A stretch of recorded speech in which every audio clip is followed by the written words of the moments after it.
আজকে হচ্ছে চিংড়ি মাছ আর নারকেল বাটা দিয়ে আমি ডাঁটা আর আলু রান্না করে দেখাবো। তো ডাঁটা আর আলুটা আগে থেকেই কেটে ধুয়ে পানি ঝরিয়ে রেখেছি।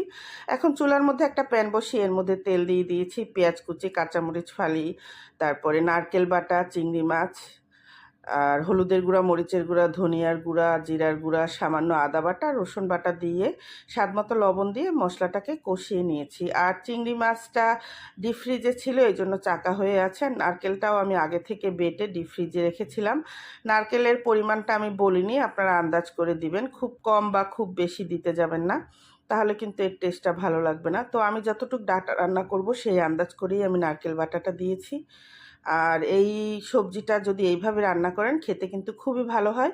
তো মশলাটা কষিয়ে আমি মশলার মধ্যে ডাঁটা আর আলুটা দিয়ে ৬-৭ মিনিটের মতো কষিয়ে নিয়েছি। আর কষানো হয়ে গেলে এর মধ্যে পরিমাণ মতো পানি দেব, কারণ এটা আমি একটু মাখা মাখা ঝোল রান্না করব।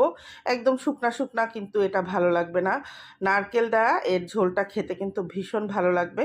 তো পরিমাণ মতো পানি দিয়ে আমি সিদ্ধ করে নিয়েছি। এ পর্যায়ে আমি চুলাটা বন্ধ করে দিয়েছি, কারণ আমি আর ঝোল টানাবো না, এরকমই ঝোল ঝোল রাখবো। আর এই সবজিটা এত টেস্ট হয় এইভাবে রান্না করলে, আপনারা শুধু এই একটা তরকারি দিয়ে পেট ভরে ভাত খেতে পারবেন। তো রান্নাটা কমপ্লিট হয়ে গেল। যদি ভালো লাগে অবশ্যই বাসায় বসে আপনারাও ট্রাই করবেন।